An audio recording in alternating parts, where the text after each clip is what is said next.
Hello students, welcome to simple solution centre. आइए हम लोग क्लास 10th के दो चर वाले रैखिक समीकरण युग्म के बारे में पढ़ रहे हैं। अगर आप मैथ को समझ के पढ़िएगा तो मैथ से आसान कोई विषय है ही नहीं। और मैं कोशिश करता हूं कि आपको समझाऊं और आपसे उम्मीद करूंगा कि आप वीडियो को गौर से देखें, इधर उधर ध्यान न भटकाएं, कॉपी लेकर बैठे और कॉपी लेकर बैठिएगा। एक एक बात को नोट कीजिएगा, समझिएगा, तो मैथ से आसान विषय दुनिया में कोई आपको लगेगा ही नहीं। आइए हम प्रयास करते हैं मैथ को आसान बनाने का। चलिए, दो चर वाले रैखिक समीकरण युग्म से जुड़ा हुआ प्रश्नावली 3 के ई के बहुत सारे प्रश्नों को हम लोगों ने देखा है। अभी क्वेश्चन नंबर 31 देख रहे हैं, नाव और धारा से संबंधित। तो नाव और धारा से संबंधित जब भी प्रश्न रहेगा तो नाव चलता कहां है? तो नाव नदी में चलते हैं। तो नदी में केवल नाव ही नहीं चलती है, पानी भी चलते हैं, है ना। तो नाव का भी चाल होगा और पानी का भी चाल होगा। या फिर हो सकता है कि आप नदी में तैर रहे हैं तो आपका भी चाल होगा, फिर से नदी की धारा का चाल होगा। तो इस तरह से आपको दो चर वाले रैखिक समीकरण में दो चीज माननी है। एक माननी है स्थिर जल में नाव की चाल और एक माननी है धारा की चाल। तो स्थिर जल में नाव की चाल को हम x मान लेंगे, किलोमीटर प्रति घंटा। तो धारा की चाल को y किलोमीटर प्रति घंटा मानेंगे। नाव, धारा, नदी, इससे जुड़ा हुआ कोई भी प्रश्न हो तो आप आंख बंद करके सबसे पहले स्थिर जल में नाव की चाल या शांत जल में नाव की चाल और धारा की चाल दो मान लेंगे। आइए हम मानते हैं, आप देखिएगा तो पक्का समझ में आ जाएगा। आइए देखिए, माना कि आप सोच रहे हैं क्वेश्चन पढ़े नहीं मानने लगे, तो क्वेश्चन में देख लीजिए, धारा के एक नाविक धारा के अनुकूल 8 किलोमीटर की दूरी 40 मिनट में जाता है तथा 1 घंटा में वापस लौट आता है। नाविक जो नाव चलाता है, ठीक है। तो नाविक की स्थिर जल में चाल तथा धारा की चाल ज्ञात कीजिए। तो मान लेते हैं, माना कि नाविक की स्थिर जल में चाल, यानी जब जल रुका हुआ ऐसा वाला मान लेते हैं, स्थिर जल या शांत जल। स्थिर जल भी लिख सकते हैं या इसको हम शांत जल भी लिख सकते हैं। जल में चाल या औसत चाल बराबर x किलोमीटर प्रति घंटा। फिर क्या मैंने कहा था कि आप धारा की चाल भी मान लीजिए तथा धारा की चाल, धारा की चाल। तो धारा की चाल हो जाएगा आपको y किलोमीटर प्रति घंटा, ये मानना है। अब दो चीज और निकालना है। यहां बात हुई है धारा के अनुकूल और एक बात हुई है वापस लौटना। तो दो बातें होती है, धारा जिधर बह रही है उधर जाइएगा तो धारा के अनुकूल होगा, और धारा के उल्टा अगर हम जा रहे हैं तो धारा के प्रतिकूल होगा। तो जब अनुकूल होगा यानी धारा की दिशा में हम जाएंगे, जिधर धारा बह रही है उधर ही हम जाएंगे, तो हमारी जो चाल होगी उस चाल में धारा की चाल जुट जाएगी, क्योंकि धारा हमको हेल्प करेगा आगे बढ़ने में। तो कितना हेल्प करेगा? तो जितना धारा की चाल होगा, दोनों ऐड होकर के हमारी चाल बढ़ जाएगी, धारा की चाल उसमें जुट जाएगी। लेकिन धारा के प्रतिकूल अगर हम जाएंगे, धारा के उल्टा अगर गति करेंगे, तो उस स्थिति में धारा हमारे गति का विरोध करेगा। तो गति का विरोध करेगा तो कितना विरोध करेगा? तो जितना धारा की चाल होगा उतना हमारी गति को वो कम कर देगा। अर्थात हम अपनी गति में से धारा की गति को घटा देंगे, नाव की गति में से धारा की गति को घटा देंगे, तब जाकर के आपको प्रतिकूल चाल मिल जाएगा। आइए अब मानते हैं धारा के अनुकूल नाव की चाल या नाविक की चाल। नाविक ही आता जाता है तो नाव से ही आया होगा ना, तो आप डायरेक्ट ये भी लिख सकते हैं नाव की चाल। नाव की चाल, नाविक की चाल एक ही बात होगा। नाव की चाल। अब अनुकूल के बारे में हम क्या कहें कि धारा जिधर जा रहा है उधर ही जा रहा है, वो अनुकूल होगा, तो दोनों जुट जाएगा। नाव की चाल शांत जल में थी वो, और धारा की चाल x + y किलोमीटर प्रति घंटा। उसके बाद अगर हम निकालेंगे धारा के प्रतिकूल, धारा के प्रतिकूल, प्रतिकूल मतलब गया उसका दूसरी रास्ते पर वापस आया, वो प्रतिकूल चाल हो गया। प्रतिकूल नाव की चाल मानिए या नाविक की चाल, तो उल्टा दिशा में आएंगे तो धारा हमारा विरोध करेगा, इसलिए x माइनस वाई किलोमीटर प्रति घंटा हो गया। हम फिर से आपको समझा देते हैं कि घटाए क्यों है, घटाए क्यों है और जोड़े क्यों है। चूंकि धारा जिधर जा रही है उधर ही नाविक जा रहा है नाव लेकर के, तो धारा उसको हेल्प करेगा आगे बढ़ने में, इसलिए धारा की चाल जुट के इतना y से हेल्प करेगा, और उल्टा आने पर y कम कर देगा, घटा देगा, इसलिए कम कर दिए हैं। अब आते हैं प्रश्न से। प्रश्न से केस 1 में है। केस 1 में क्या है कि एक नाविक धारा के अनुकूल 8 किलोमीटर की दूरी 40 मिनट में तय करता है। अब चूंकि यहां दूरी की बात है तो दूरी बराबर चाल गुने समय होता है फॉर्मूला, ये आप लिख लीजिए, दूरी बराबर चाल गुने समय, या चाल गुने समय बराबर दूरी, एक ही बात होगा। तो चाल कितनी है अनुकूल वाला में देख लेते हैं। अनुकूल वाला में चाल है x प्लस वाई किलोमीटर प्रति घंटा, और समय 40 मिनट है। देखिए 40 मिनट है और यहाँ 1 घंटा है, तो दोनों को 1 यूनिट में बदलने के लिए मिनट को घंटा में बदलना होगा, तो 40/60 कर दीजिए। 60 से इसलिए भाग दिए हैं क्योंकि 1 घंटा में 60 मिनट होते हैं। बराबर हो जाएगा क्या, कितना समय लगा है 8, कितना दूरी तय हुआ है, चाल गुने समय बराबर दूरी, तो कितना दूरी तय हुआ है 8 किलोमीटर। अब यहाँ काट दीजिए, 20 दूना 40 और 20 तिहाई 60। इसके बाद यहां पर तिरछा गुना हो जाएगा, 2 से इसको गुना कर दीजिए, 2 से कटेगा भी, 2 एकम 2 और 2 चौका 8। अब क्या काम कर दीजिए, तिरछा गुना कर दीजिए, तो x प्लस वाई बराबर 3 चौका हो जाएगा 12। ये हमारा हो जाएगा इक्वेशन फर्स्ट। अब इक्वेशन फर्स्ट आ गया तो आप इक्वेशन सेकेंड भी ज्ञात कर सकते हैं केस 2 से। केस 2 से इक्वेशन सेकेंड ज्ञात करेंगे। केस 2 में क्या है कि 1 घंटा में वापस लौट आता है, तो वापस लौटेगा तो दूरी तो उतना ही रहेगा। आप सोच रहे होंगे दूरी नहीं दिया हुआ है, गया और आया तो उसी रास्ते से ना, इसलिए दूरी सेम रहेगा। समय 1 घंटा लगा है, तो प्रतिकूल चाल कितना है, तो फिर चाल गुने समय x माइनस वाई, और गुने समय है हमारा कितना 1 घंटा, तो गुने 1 बराबर फिर 8 किलोमीटर। इट मीन्स हो गया x माइनस वाई बराबर कितना 8। ये हो गया इक्वेशन सेकेंड। अब इक्वेशन फर्स्ट और सेकेंड को आप हल कर दीजिएगा तो चाल निकल जाएगा। तो फर्स्ट और सेकेंड को हल करने के लिए क्या कर लेते हैं, दोनों समीकरण को जोड़ देते हैं। देखिए ये प्लस माइनस में है, जोड़ दीजिए विलोपन विधि से। बहुत बार हम बता चुके हैं कि क्यों जोड़ते हैं क्यों घटाते हैं, क्योंकि दोनों प्लस, एक प्लस में एक माइनस में है तो जोड़ने पर लिखेंगे, विपरीत चिन्ह है तो, और अगर समान चिन्ह रहता तो घटाने पर लिखते। आइए ये दोनों को जोड़ देते हैं तो क्या हो जाएगा, x प्लस वाई बराबर है हमारा 12 और x माइनस वाई बराबर है 8। ये दोनों कट जाएगा तो ये हो गया 2x, और 2x बराबर हो गया 12 8 20। 2 से काट दीजिए 2 दाही 20, यानी x का मान निकल गया 10। x का मान 10 निकल गया, तो आप x का मान किसी समीकरण में डाल दीजिए। हम समीकरण सेकेंड में ही डाल देते हैं x का मान। x का मान समीकरण सेकेंड में डाल दीजिए। x का मान समीकरण सेकेंड में डालने पर या रखने पर डाल दीजिए। सेकेंड हमारा है x माइनस वाई बराबर 8, तो 10 माइनस वाई बराबर अगर लिख दे 8 तो क्या हो जाएगा, माइनस वाई बराबर 8 माइनस 10, ये ना होगा। फिर क्या हो जाएगा, माइनस वाई बराबर -2, माइनस दोनों तरफ -1 से गुना कर देंगे तो क्या हो जाएगा, y बराबर 2। अर्थात इसके बाद हम लिख सकते हैं कि अतः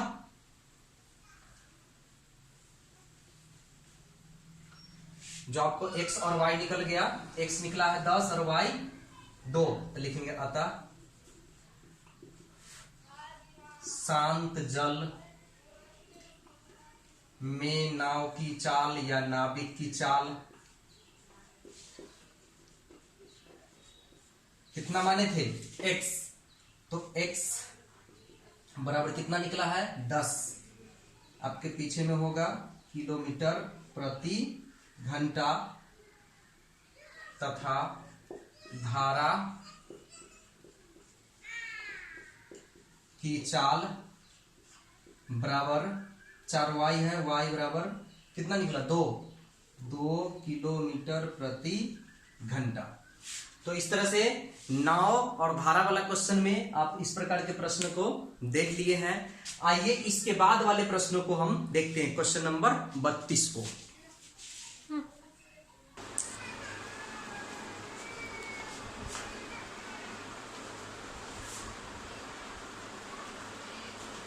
आइए देखते हैं क्वेश्चन नंबर 32। मैंने बताया था कि अगला क्वेश्चन नंबर 32 देखेंगे। तो 32 नंबर में फिर भी वही नाव धारा से जुड़ा हुआ है, इसलिए मैंने पहले ही सारा चीज लिख लिया है कि जब भी नाव और धारा से जुड़ा हुआ चीज देखे तो आप भी बिना मतलब कुछ सोचे हुए इतना चीज जरूर लिख लीजिए कि शांत जल में नाव की चाल इतना, धारा की चाल y किलोमीटर प्रति घंटा, शांत जल में नाव की चाल x किलोमीटर प्रति घंटा, धारा की चाल y किलोमीटर प्रति घंटा तथा धारा के अनुकूल x प्लस y प्लस के हुआ। इसे पिछले क्वेश्चन में हमने बताया है और यहाँ माइनस के हुआ, ये भी बताया है। अब आइए केस 1 में जो क्वेश्चन आपको दिया है उस पर समीकरण बनाते हैं। क्या कहा, एक नाव 8 घंटे में धारा के प्रतिकूल 12 किलोमीटर तथा धारा के अनुकूल 40 किलोमीटर जाती है। मतलब ये हुआ कि एक नाव है जो धारा के अनुकूल और धारा के प्रतिकूल दोनों 12 किलोमीटर जाती है, धारा के प्रतिकूल और 40 किलोमीटर धारा के अनुकूल, ये दोनों मिलाकर के समय लेती है 8 घंटा। यहाँ पर ही कंफ्यूजन रहता है स्टूडेंट में कि क्या करें। यहाँ पर ये दोनों मिला करके समय कितना लेती है 8 घंटा। आप पहले से जानते हैं एक फॉर्मूला कि समय बराबर दूरी बटे चाल, आपको मालूम होगा समय बराबर दूरी बटे चाल। इसी फॉर्मूला पर हम बैठाएंगे तो समय क्या है वो समझ रहा है। तो समय बराबर दूरी बटे चाल, तो आप देख लीजिए कि इसमें आपको केस 1 में कितना दूरी तय हुआ हो रहा है प्रतिकूल में, तो प्रतिकूल में हो रहा है 12 किलोमीटर, तो ये दूरी हो गया। तो प्रतिकूल वाला दूरी है तो प्रतिकूल वाला चाल लीजिए, तो 12 बटे x माइनस वाई। ऐसा हम क्यों लिख रहे हैं, समय बराबर दूरी बटे चाल, समय की चर्चा हुई है इसलिए समय बराबर दूरी बटे चाल, तो दूरी बटे चाल। और यहाँ लिखेंगे प्लस, प्लस क्यों लिखेंगे, क्योंकि अनुकूल और प्रतिकूल दोनों मिला करके वो 8 घंटा में चला है। तो अनुकूल कितना चला है 40 किलोमीटर, तो अनुकूल की चाल ले लेंगे x प्लस वाई बराबर हो गया कितना 8 घंटा। ये हमारा हो गया इक्वेशन फर्स्ट। बहुत आसान है इक्वेशन फर्स्ट बनाना। अब आ जाते हैं केस सेकेंड में। चलिए इधर से हम केस सेकेंड लिख देते हैं। केस सेकेंड में फिर वही बात कर दीजिए। केस सेकेंड में फिर क्या कहा, इतने ही समय में वह धारा के प्रतिकूल 16 किलोमीटर तथा धारा के अनुकूल 32 किलोमीटर चलती है। प्रतिकूल 16 किलोमीटर प्रतिकूल, दूरी बटे चाल, प्रतिकूल का चाल x माइनस वाई प्लस अनुकूल 32 किलोमीटर, अनुकूल का चाल कितना x प्लस वाई। देखिए अनुकूल दूरी में अनुकूल चाल, प्रतिकूल दूरी में प्रतिकूल चाल लिखेंगे बराबर कितना, फिर क्या कहा कितना समय, तो इतने ही समय, इतने ही समय मतलब 8 घंटा बराबर 8। ये हो गया इक्वेशन सेकेंड। अब यहाँ पर से आप इक्वेशन फर्स्ट और सेकेंड को हल कर सकते हैं, बना सकते हैं। तो इक्वेशन फर्स्ट और सेकेंड आप हल करना जानते हैं तो अच्छी बात है, इसके बाद आप हल कर लीजिए। अन्यथा हल करना नहीं जानते हैं तो आगे वीडियो को देखते रहिए, इसमें हल देख लीजिए कैसे हल होता है।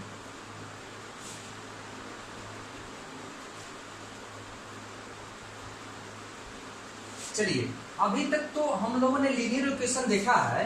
तो लीनियर इक्वेशन तब होगा जब x वाला टर्म ऊपर में होगा, यहाँ बटा में चला या तो लीनियर इक्वेशन नहीं है। तो सबसे पहले इसको लीनियर इक्वेशन में बदलेंगे।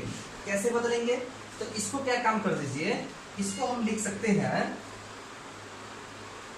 12 इंटू 1/x माइनस वाई, और इसको लिख सकते हैं 14 इंटू 1/x प्लस वाई और बराबर 8। उसके बाद फिर इसको भी लिख सकते हैं 16 इंटू 1/x माइनस वाई, और इसको लिख सकते हैं 32 इंटू 1/x प्लस वाई बराबर 8। तो क्या काम कीजिए कि ये जो हम अलग किए दोनों एक ही चीज है, केवल अलग प्रकार से लिख लिए हैं। अब इसको हम मान लेते हैं। क्या मान लेते हैं कि माना कि 1/x माइनस वाई बराबर p तथा 1/x प्लस वाई बराबर q। तो यानी कि इसमें जो आपको हम यहीं पर फर्स्ट मान देते हैं, ज्यादा आसान होगा। इसको बढ़ा दीजिए, ऐसे करके लिख दीजिए। क्या ज्यादा समीकरण नहीं बनाना पड़ेगा। ये फर्स्ट और सेकेंड है। तो अब हम क्या करते हैं, अब समीकरण फर्स्ट तथा सेकेंड से, समीकरण फर्स्ट तथा सेकेंड में इन मानों को रखने पर, जो हम माने हैं उसको, इन मानों को रखने पर, तो यानी किन मानों को, इतना को p मान है वही। तो देखिए इतना को p माने हैं तो 12 इंटू इतना है तो 12 इंटू p हो जाएगा, यानी 12p अब प्लस ये हो जाएगा 40। इसको माने हैं q, 1/x प्लस वाई को क्या माने हैं q, तो ये 40q हो जाएगा। बराबर में कितना है 8। ये हमारा हो जाएगा इक्वेशन थर्ड। उसके बाद फिर आ जाइए, इसमें आ जाते हैं। ऐसे इसमें अगर कॉमन होने वाला है तो कॉमन कर दीजिए, ज्यादा बेहतर रहेगा इक्वेशन बनाने में। 4 कॉमन हो सकता है, ये हो जाएगा 4 12 और 4 दाही 40, 10q। अब बराबर ये 8 है तो 4 एकम 4, 4 गुना 8, इसमें 3p और प्लस 10q इक्वल टू निकल गया हमारा कितना 2। ये मेरा इक्वेशन थर्ड हो गया। उसी प्रकार से इसको कर लीजिए, इसको थर्ड बना लिए हैं। समीकरण फर्स्ट और सेकेंड दोनों की बात हम किए थे, फर्स्ट में डाल दिए, अब सेकेंड में डाल देते हैं। सेकेंड में डाल दीजिएगा तो क्या हो जाएगा, तो सेकेंड में डालेंगे तो क्या होगा, सो देखिए ये हमारा सेकेंड है तो सेकेंड में कितना है, ये 16 है तो इसको p माने हैं तो क्या हो जाएगा 16p प्लस 32 यानी 32, और इसको q माने हैं तो 32q अब बराबर फिर हो जाएगा 8। अब ये दोनों में से 8 आपको कॉमन हो जाएगा, होगा तो 16 कॉमन, लेकिन 8 कॉमन कीजिए ताकि ये कट जाएगा। 8 कॉमन कीजिए तो ये 8 गुना 16p 8 चौक 32q बराबर 8, 8 से 8 कटेगा तो कितना बचेगा 1। अब ये हो गया 2p plus 4q equal to 1, ये इक्वेशन 4 हो गया। अब इक्वेशन थर्ड और फोर्थ को आपको हल कर लेना है, तो हल कीजिए थर्ड और फोर्थ को। अगर मान लीजिए कि हम इसी को बराबर करना चाहते हैं p वाले टर्म को, तो p का गुणांक यहाँ पर 2 है, 2 से गुना कर दीजिए। यहाँ p का गुणांक 3 है, इसको 3 से गुना कर दीजिए। और p वाला टर्म जो है पहले से आपको समान चिन्ह में है, प्लस में है, तो घटाने पर लिखेंगे। यहाँ लिखेंगे समीकरण थर्ड माइनस 4 से। तो थर्ड और फोर्थ को अगर आप घटाते हैं तो देखिए क्या होगा, थर्ड माइनस 4 से हम कर रहे हैं तो थर्ड पहले गुना कर लीजिए, 2 तिहाई 6p और 2 दाही 20q बराबर 2 दूना 4, 3 से गुना कीजिए 3 दूना 6p हो जाएगा। अब प्लस 3 चौका 12q अब बराबर हो जाएगा 3 एकम 3। घटाने पर लिखे हैं, चिन्ह बदलिए सब जगह, ये 6p कट जाएगा। 12q में से 20q में से 12q घटेगा तो कितना बचेगा 8q। 8q बराबर हो गया 4 में से 3 गया 1, इसका मतलब हो गया कि q बराबर 1/8। अब q का मान समीकरण थर्ड में रख दीजिए, थर्ड में रखिए या फर्स्ट जिसमें रख दीजिए। एक बार चेक कर लेते हैं ठीक ठाक है कि नहीं। 2 तिहाई 6, 2 दाही 20, 2 दूना 4, 3 से गुना किए 3 दूना 6, 3 चौका 12, 3 एकम 3। चलिए देखते हैं आगे इसको। तो q बराबर हो गया 1/8, तो q का मान डाल दीजिए किसी समीकरण में। q का मान समीकरण थर्ड में रखने पर, तो समीकरण थर्ड में रख दीजिए q का मान, तो क्या हो जाएगा थर्ड में अगर हम q का मान रखते हैं तो 3p प्लस 10 क्यू है तो क्यू का मान 1/8 है इक्वल टू 2 है। काट दीजिए, 2 चौका 8, 2 पंचे 10। तो 3p बराबर ये 5/4 है, तो 2 में से घटा लीजिए इधर लेके 5/4, तो क्या हो जाएगा 3p इक्वल टू 4 दूना 8 माइनस 5/4, यानी कि आपको हो जाएगा 3p इक्वल टू 8 में से 5 गया 3/4, ये 3 कट जाएगा एक मरतबे, इसका मतलब p बराबर हो गया आपको 1/4। तो क्या हमारा सोल्यूशन निकल गया? नहीं, अभी नहीं निकला है, क्योंकि x और y का मान निकालना है। यहाँ पर तो आपको निकला है क्या? यहाँ पर तो निकल गया p और q का। तो अब क्या काम कीजिए कि जो हम माने थे, यहाँ माने थे ना, वहां पर चले आते हैं, बाद बाकी सब चीज को हम मिटा देते हैं और उसमें डाल दीजिएगा, फिर समीकरण बनेगा, फिर उसको हल करना पड़ेगा। थोड़ा लंबी इसका सॉल्यूशन प्रक्रिया है, देखिए। अब इसको चूंकि p बराबर है हमारा, चूंकि क्या निकाले हैं, p बराबर निकाले हैं 1/4, तो p है क्या, p है 1/x माइनस वाई बराबर 1/4। एक के बार पलट दीजिए ना, तो x माइनस वाई बराबर क्या हो जाएगा 4। ऐसे उलट दिए, ऐसे उलट दिए, ये समीकरण 5 हो गया। फिर क्या होगा, फिर होगा आपको q बराबर कितना है वो भी देख लीजिए। q कितना निकला था, q 1/8 निकला था, तो 1/8 q हमारा है कितना 1/x प्लस y को q माने थे बराबर 1/8। पलट दीजिए तो x प्लस y बराबर कितना निकल गया 8। ये हो गया समीकरण 6। अब इसको समीकरण 5 और 6 से हल कर लीजिए, आ जाएगा। देखिए ये माइनस में है, ये प्लस में है, बराबर है, दोनों को जोड़ दीजिए, कुछ नहीं करना है। यहां पर समीकरण 5 प्लस 6 से, तो 5 और 6 को जोड़ेंगे तो क्या हो जाएगा, x माइनस वाई बराबर है 4, x प्लस वाई बराबर है 8। ये दोनों को जोड़िए, माइनस प्लस कट जाएगा, x 2x होगा, 8 4 12 होगा, 2 से 2 6 12, इसलिए x बराबर कितना निकल गया 6। तो अब लिखेंगे x का मान समीकरण इसी में रख दीजिए, 5 में या 6 में, समीकरण 5 में रखने पर, तो x का मान समीकरण 5 में रख दिए तो क्या हो जाएगा, देख लीजिए 5 कहाँ है, यहाँ x है 6, x माइनस वाई यानी 6 माइनस वाई बराबर 4। इट मीन्स हो जाएगा माइनस वाई बराबर 4 माइनस 6। इट मीन्स क्या हो जाएगा माइनस वाई बराबर -2, यानी कि y बराबर निकल गया 2। अब x भी निकल गया, y भी निकल गया, तो जो जो आपको x और y माने थे, क्या माने थे, तो x माने थे हम शांत जल में नाव की चाल, और y माने थे धारा की चाल। तो यहां लिख देंगे अतः शांत जल में नाव